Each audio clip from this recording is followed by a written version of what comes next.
La préparation d'une séance. Les maîtres ont insisté à plusieurs reprises sur l'importance de la préparation appropriée d'une séance. Ils ont souligné que plus on dépense d'énergie dans la préparation, plus ils en disposent eux-mêmes pour assister l'humanité.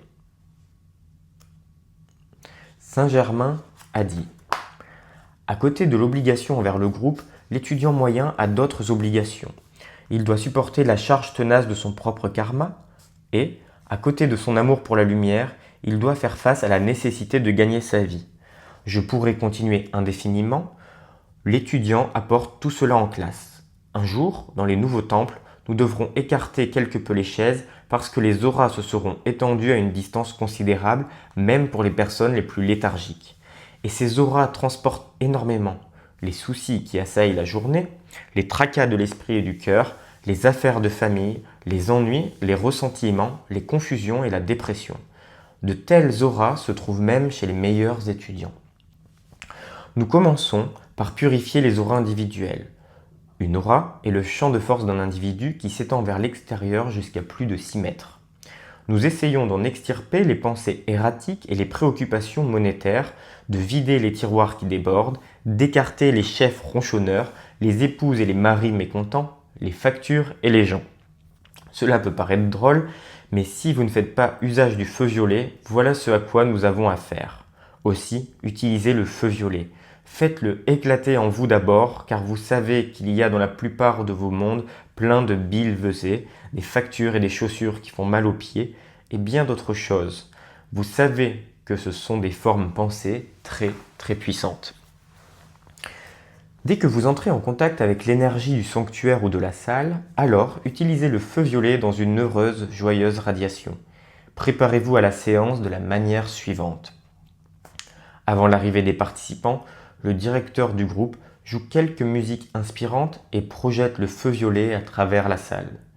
Avant la séance, le leader du groupe peut prononcer le décret suivant : puissante présence Ayam, attire dans ce lieu toutes les personnes qui peuvent bénéficier de ce service, être en harmonie avec lui et le dispenser.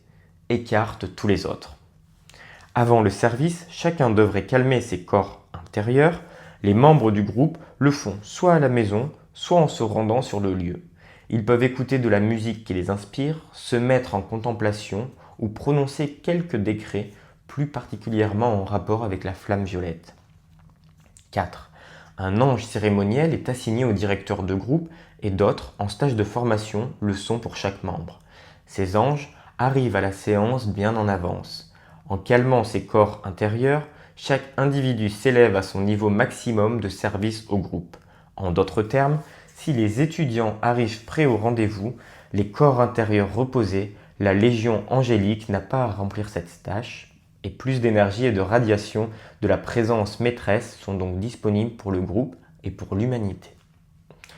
Le jour de la réunion n'est pas en soi de première importance. Ce qui est important est qu'une fois le jour choisi, il ne devrait pas y avoir de changement, car il s'établit un rythme au niveau intérieur. De même, tous les rendez-vous devraient avoir lieu au même endroit.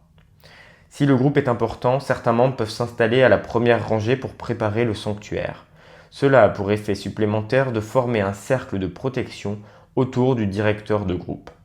Prévoyez de commencer par un service introductif et une invocation aidant à purifier la salle où se tient la réunion.